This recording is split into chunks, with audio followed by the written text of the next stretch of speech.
गावावरती सुरू असणारा भक्ती उत्सव आणि या भक्ती उत्सवातील आजची ही 4थ्या दिवसाची सेवा माझ्याकडे सुपूर्द केली गेली आणि त्या निमित्तानं आज आपल्या सर्वांच्या दर्शनाचा हा सुयोग आहे. अतिशय गोड अशा प्रकारचा हा भक्ती उत्सव, गोड अशा प्रकारचा मृदंग ज्यांनी वाजवला ते मृदंगाचार्य विनेकरी बाबा चोपदार असतील, आपण सगळे गायनाचार्य मंडळी, गंधर्वाची सभा आणि आपण सगळे ग्रामस्थ टाळकरी मंडळी.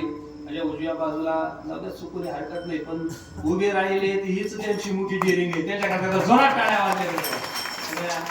धन्यवाद देतो. हा आवाज ज्यांनी आपल्यापर्यंत पोहोचवला ते स्पीकरवाले, अगदी त्यांना सुद्धा मनापासून धन्यवाद. इथे उपस्थित बरीच पाहुणे मंडळी या ठिकाणी उपस्थित आहेत. बऱ्याच गावावरून आलेली बरीच वारकरी मंडळी या ठिकाणी उपस्थित आहेत. सगळ्यांची नावं घेणं शक्य नाही. जी मंडळी इथं उपस्थित आहे त्या सगळ्यांना धन्यवाद देतो.